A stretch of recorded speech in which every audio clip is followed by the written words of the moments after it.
안녕하세요. 2025년 11월 19일 매매 결과 확인해 보겠습니다. 오늘은 10만원 정도 손실이 발생이 됐는데요. 오늘 시장이 너무 좀 어렵게 흘러가기도 하고 반등이 나오는데도 힘이 좀 약해가지고 어쩔 수 없이 손실로 마무리를 지었습니다. 매매 마크를 체크를 해보면은 오늘 매매했던 종목은 노을로 이렇게 손실이 좀 발생이 됐는데, 제가 오늘 시장이 좀 안 좋을 수도 있을 것 같아서 코덱스 인버스까지도 한번 덤벼봤어요. 그러니까 ETF가 제가 되고 있나 라는 생각으로 좀 한번 한 주 정도 사봐서 되나 안 되나 테스트를 해봤는데, 내일 엔비디아 실적 발표가 있다 보니까 실적 안 좋으면은 그냥 인버스라도 사야 되겠다는 생각이 좀 들더라고요. 그래가지고 좀 세팅을 해놓긴 했습니다. 매 마크를 체크해 보면은 어제 노을 같은 경우는 종가 매수로 이렇게 진행을 했는데요.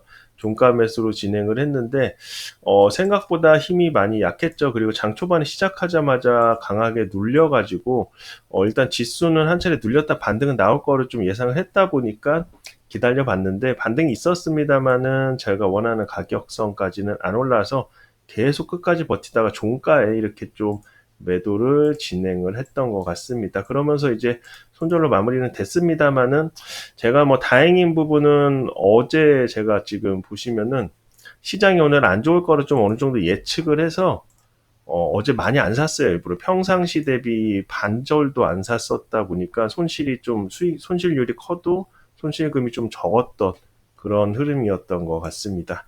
오늘도 많이는 안 샀습니다. 오늘도 거의 뭐 오늘이랑 비슷하게 좀 어제랑 비슷하게 좀 매수를 했는데, 엔비디아 실적 발표하는 거 확인하고 뭐 사도 늦지 않을 것 같아서 비중을 좀 급하게 많이 늘리는 거는 좀 도박이다 생각이 좀 들더라고요. 어제 관심 종목들 흐름 보시면은 한국 BNC는 장 초반에 슈팅이 나왔습니다만 이것도 차익 매물이 나와서 한 3% 정도 올랐었고요. 그리고 미래나노텍도 장 초반에 한 3% 정도 상승이 나왔지만 연속성을 좀 이어가지는 못한 것 같습니다. LNC바이오는 개파라기 위해 좀 눌림이 좀 있었던 상황이고, 그리고 노을은 별게 없었죠. 이것도 그냥 시초가 부분에 스타트는 끊었습니다만은 그냥 쭉 눌려서 마무리가 된 것 같습니다. 오늘 관심 종목은 DIC, 신테카, 온코크로스 보고 있는데, 댓글 보니까 조금 관점을 조금 더 길게 좀 얘기를 해줬으면 좋겠다라는 식으로 말씀을 하셨더라고요. 그래서 그냥 간단하게 설명드리면, 일단 저는요, 볼 때 한 종목에 집중해서 보는 게 아니라 저는 섹터 전체를 좀, 전체 흐름을 좀 봅니다. 전체 흐름을 보면서 좀 매매를 하는 편입니다.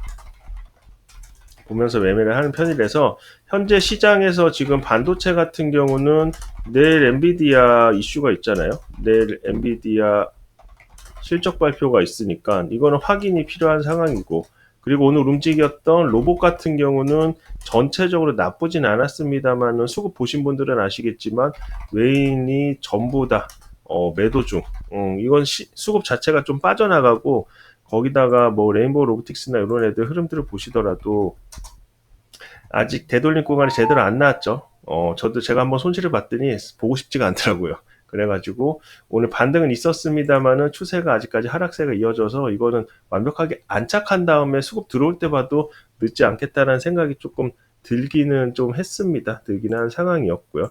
거기다가 오늘 뭐 2차 전지 쪽은 계속 없고, 지금 최근 주도주들 흐름만 보더라도 2차 전지 쪽은 조금 수급이 좀 부재한 상황이고, 거기다가 조선은 지금 이슈가 부족한 상황 속에서 지금 볼 거는 사실상 제약바이오가 개별적, 제약주가 좀 개별 이슈들이 좀 붙어 있다 보니까, 거기다가 이제 장 빠질 때도 좀 반등을 좀 잘 나타내줘서 이쪽에서 좀 저희가 체크를 하고 있어요. 저 같은 경우는. 그래서 좀 오늘도 좀 관심 종목도 흐름 보면은 좀 바이오 쪽을 좀 몇 개 집어넣었는데, 온코크로스 같은 경우도 개별 이슈가 좀 붙었죠. 오늘 시장 안 좋은 상황 속에서도 오늘 장중에 급등이 한 차례 10% 넘게 나와주면서 거래대금이 이렇게 좀 늘어나는 걸 확인을 할 수 있었는데, 거의 제약주들의 특징적인 부분들을 보시면은 거의 바닥권에서 올라온다는 거, 그래서 낙폭과대의 흐름들을 만들어주고 있다 보니까 계속 돌려보고 있는 상태다라고 볼 수 있고요. 신테카 같은 경우는 오늘이 이제 단일가 3거래일제이기 때문에 내일 이제 단일가가 풀립니다. 그래서 개별 이슈 흐름 속에서도 좀 단일가 풀릴 때 한 번씩 치고 가는 제약바이오 쪽은 그런 좀 모멘텀들이 있는 것 같더라고요. 그래서 매드팩토라든가 이런 것들도 보면은 매드팩토도 지금 바이오 쪽으로 이슈 붙어서 강세가 나오다가 어제 단일가가 있다가 오늘 풀렸잖아요. 오늘 풀리고 나서 20% 넘게 급등이 나와줬었는데 좀 변수가 있을 때 이런 것들이 좀 잘 움직여줘서 신테카도 열어놓고 보고 있고요. 그 로봇 관련해서는 사실 DIC 좀 열어놓고 보고 있습니다. 이게 100% 로봇주다라고 볼 수는 없겠지만 이번에 2차전지 쪽이나 이런 애들 흐름들 되돌림이 잘 나와줘서 같이 좀 열어놓고 보고 있는 그런 상황입니다. 그래서 말씀드리고자 하는 부분은 저는 개별주 매매를 잘 안 하려는 편이에요. 그래서 섹터가 이렇게 같이 움직일 때 항상 주도주들을 정해놓고 지금 시장 주도주는 반도체나 2차 전지나 조선이나 제약인데 이 안에서 지금 오늘 흐름은 요러니까 오늘은 저는 차트를 보고서 매매하기보다는 사실 수급을 보고서 매매하는 편이라서 이 안에서 이쪽이 좀 힘이 더 붙어 있구나 하면은 이쪽에서 좀 종목들을 그 다음 정하는 편이다 라고 볼 수 있겠죠. 아무튼 내일 엔비디아 실적 발표 이후에 좀 시장이 어떻게 흘러갈련지는 좀 열어놓고 봐야 되겠지만, 만약에 내일 엔비디아 실적 잘 안 나온다 치면은 인버스로도 갈아탈 생각도 있고요. 그리고 어쩔 수 없이 봐야 되는 거는, 이럴 때는 이제 개별 이슈 있는 거 봐야 되겠죠. 뭐 한성기업이라던가 아니면은 동원수상처럼 이제 중국에서 이제 일본 제재하는 것들, 동원수산이나 만약 아니면 화장품, 여행주 이런 것들 한번 좀 봐야 되지 않나 싶습니다. 당장 들어가기는 조금 애매할 것 같아서 좀 그냥 관망만 하고 있습니다. 오늘 최근에 시장이 좀 어려운데요. 그래도 다들 힘내시고 다들 오늘도 수고 많으셨고 1억이 되는 그날까지 모두 화이팅입니다.